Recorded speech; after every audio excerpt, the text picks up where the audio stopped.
Nous allons donc vous présenter Malgré toute ma rage de Jérémy Fell. C'est notre gros coup de cœur pour cette rentrée littéraire 2023.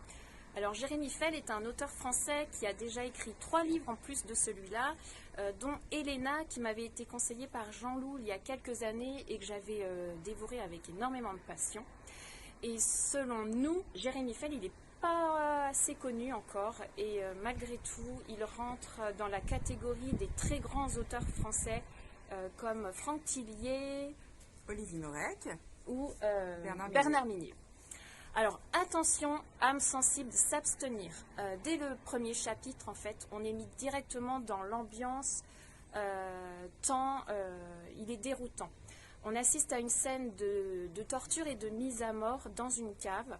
On ne connaît pas vraiment, on ne connaît même pas du tout l'identité de la victime, hormis qu'il s'agit d'une des 4 adolescentes qui voyagent au Cap. Donc c'est des adolescentes françaises qui voyagent au Cap en Afrique du Sud.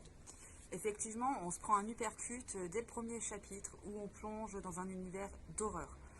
On frémit par la violence qui engendre quand même une certaine fascination morbide qui ne nous quittera plus du tout au fil du roman. Alors on va rapidement faire la connaissance des 4 ados qui sont partis seuls en Afrique. Manon, Chloé, Thaïs, Juliette, merci. Donc elles sont parties seules avec une certaine volonté d'émancipation.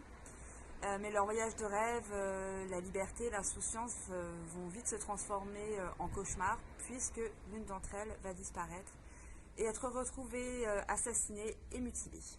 Alors le récit il est ensuite constitué de différents points de vue de personnages qui sont proches de la victime et j'ai admiré la facilité avec laquelle l'auteur arrive à bien décrire leur façon de voir les choses selon donc, la peau et les préoccupations des personnages.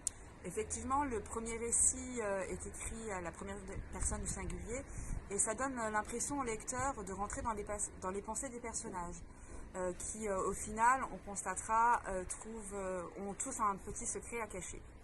Alors on va rapidement se retrouver au cœur d'une intrigue familiale et également dans le milieu de l'édition française.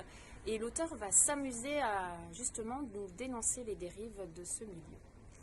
La violence est partout, mais pas pour choquer. Elle n'est absolument pas gratuite, tout a une explication. C'est ce qui rend justement la lecture supportable, parce qu'il est vrai que la lecture nous donne froid dans le dos, ça nous promet des frissons, mais le récit est totalement addictif et nous tient en haleine du début jusqu'au dénouement final avec une fin explosive. Alors impossible de vous en dire plus sans spoiler l'histoire. Ce livre est d'une puissance extrême, il est addictif et il est dérangeant, il est superbement bien écrit et selon nous, il fait partie de cette catégorie d'ouvrages dont on se rappellera toute notre vie. Évidemment, nous vous le recommandons à 100%.